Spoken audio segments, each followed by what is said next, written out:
what we're going to do is create a pivot chart. Now, pivot charts can be really helpful when you have a lot of data to analyze. For example, what you see over here is a list of employees, wherein we have the name of the employees, the department that they belong to, their gender, monthly annual salary, taxes, and the final take home salary. Now, if we were to analyze this data with the help of this table, it could be a bit difficult. But if we have something which is more visually appealing, such as a chart, we can apply that and make your analysis more better, right? Again, what you need to do is select the data. Under the Insert tab, we have the option of Pivot Chart. Just click on Pivot Chart. It asks you whether you want it in a new worksheet or an existing one. I would like to keep it in the new one. So new is fine and click on OK. Fine. So what we have now is the layout for our pivot table and the pivot chart as well. What we are interested is in the pivot chart. So let's work around the pivot chart. So let's quickly start analyzing. What all I want in the pivot chart is now what I'm going to select. So let's say I want the department. Okay. So we have the department, we have the gender. Under legend series, we'll take the monthly salary under values. Okay, so this should be fine. We can already see that we have a chart ready in front of us which has the department as well as gender, and we have their monthly salaries visible to us.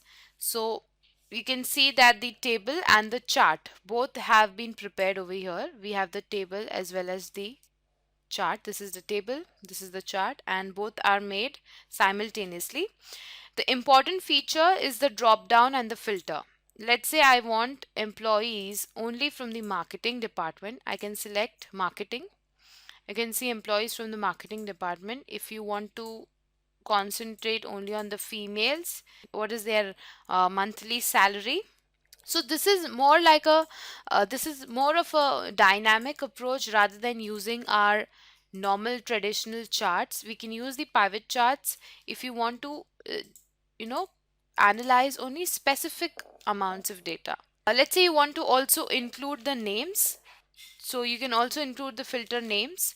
As far as the formatting goes, let's say this left hand column over here, this left hand axis, you want the dollar sign to be visible. Since this is the currency, you want that dollar symbol should be there.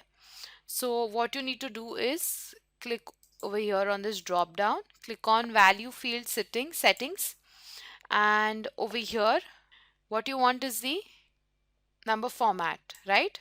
So we click on number format. Under number format, I want the currency, right? So I click on currency and click on OK. Okay.